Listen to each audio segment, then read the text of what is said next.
really come home to my mother that, you know, there's no such thing as benefits around you. There's no such thing as someone that's just like, you know, parked, you know, with ill health. If you know, people aren't being looked after, they're not getting the care they deserve, and then they're being found fit for work. And let's face it, what employer would have people? I mean, I've just been into the Jobsfair, organised by Iain Duncan Smith. I'm a 47-year-old woman. You'd be amazed at how polite people have been, shuffling the conversation round in a circle. They ain't got work for me, darling. And, you know, I'm not the only middle-aged person that really is, you know, underemployed. I know I'm underemployed. That's why I want Iain Duncan Smith's job. It's so much better, isn't it? Exactly. 68,000 a year. 68,000 a year, and then you can claim for your breakfast and your underpants. Oh God, I could charge for my knickers.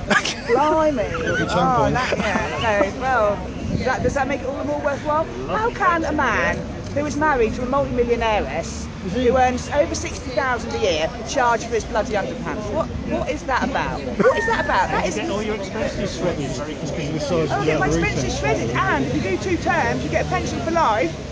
Over £1,000 a week. Oh, was it a week? Yeah, it is. Was it a month? Oh, really? That's quite good. Bloody brilliant. They get far too much money. They really do get far too much money. And when they sort of go, oh no, but that's how you employ the best. No.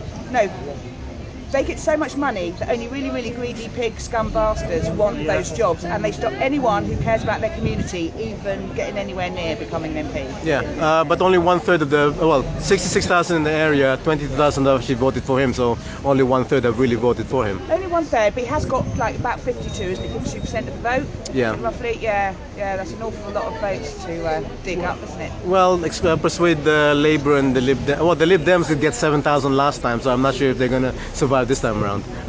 Yeah, but you know, I think all the other candidates are scum. However, I really don't mind who gets the job as long as it's me. No, I mean, like, as long as it's not Iain Duncan Smith.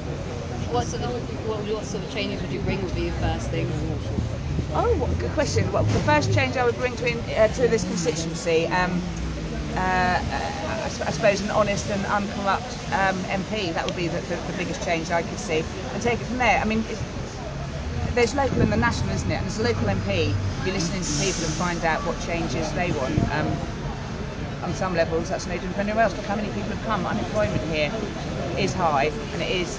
Oh, they were actually told that there was apparently it was implied in the letter and in the interview that if they don't come, they might lose their benefits. So one guy, so one guy said he had to spend £5 just so I should get down here today. So he might not be able to eat today at all. That is appalling, isn't it? If I'm with that guy, I'm buying breakfast. But it shouldn't be like that. So, you know, that sounds like me being flippant, and I'm not. Like, how dare they? Iain Duncan Smith organised this on his own back. It was advertised on his website. This is him saying work sets you free, and we know where we got that motto from, don't we? And the idea that local people would be threatened with sanctions, effectively, if they don't come and support his Jobsfair, that's outrageous. That is really outrageous. And I tell you what, I'm a 47-year-old woman. I've been in and out of employment with ill health. I've done a work capability assessment. I was found for work. It was like a good year and a half after that I felt well enough to actually do anything. But so I feel people's pain there. But the idea that people have to come here, otherwise they're not going to have their benefits, when there isn't actually a job in there for them. If you are middle-aged and unqualified, there's a 0 hours contract going for you in there, but not much else. Yeah, you can get free pay, and I did try to join the army, but they're not having 47-year-old women that aren't trained as nurses. But they did say that because the army is so being destroyed, they're just looking for as many reserves as possible, and they're going to put the age limit up to 50, just so that they can take people on. They are so desperate. Yeah, they are so desperate for the army that, like, in the next 6 months, they might take me.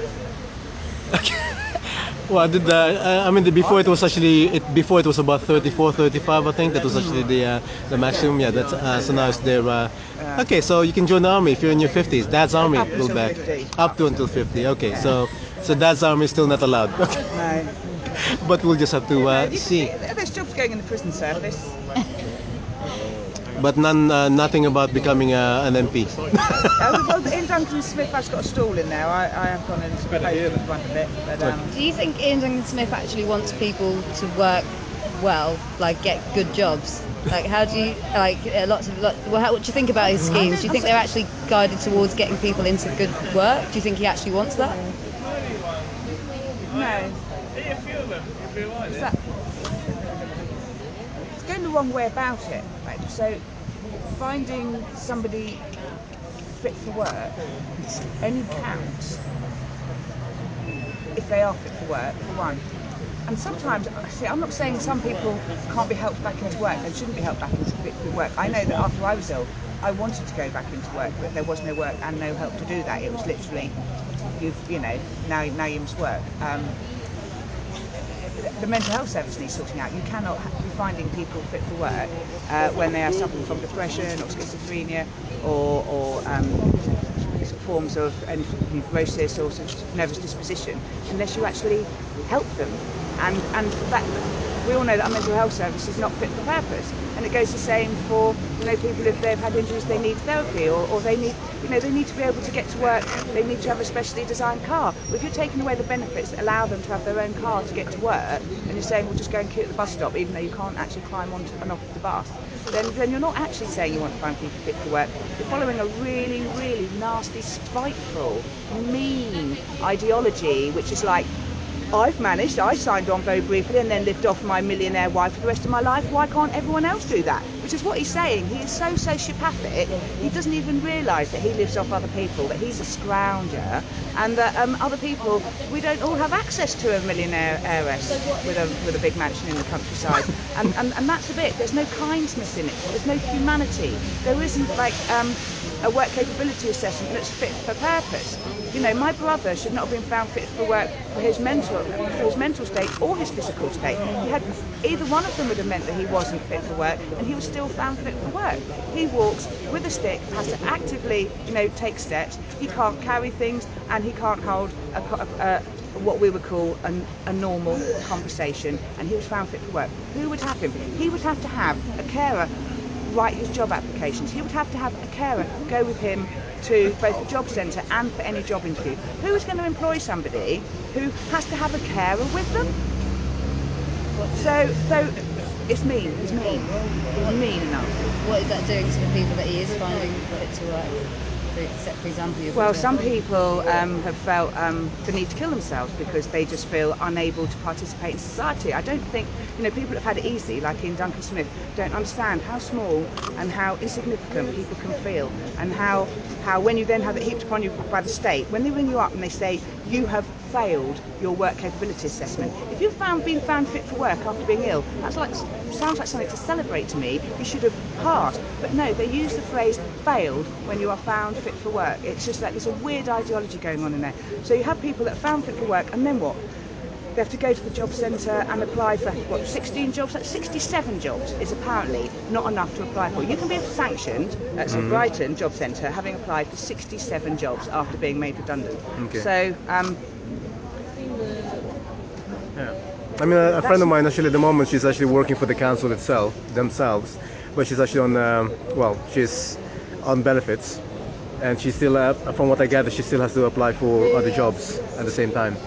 Yeah. I think also you're working full time for the council, you're on £75 a week, and you need to actually apply for jobs at the same time. I'm thinking, well, it's like people lose your job, go down the job centre and be told if you don't go and do your old job as workfare, then you will be sanctioned. It's like, well, hang on a minute, I got made redundant and now I have to do my old job for free. You know what you can do with that, don't you? Sanction. That's outrageous. And the idea we'd even sanction people, like the idea that we would allow people to starve to death for what? Like all our benefit, but the welfare bill goes on pensions. It doesn't go on people either being off sick or people being unemployed. Just Marina. Yeah.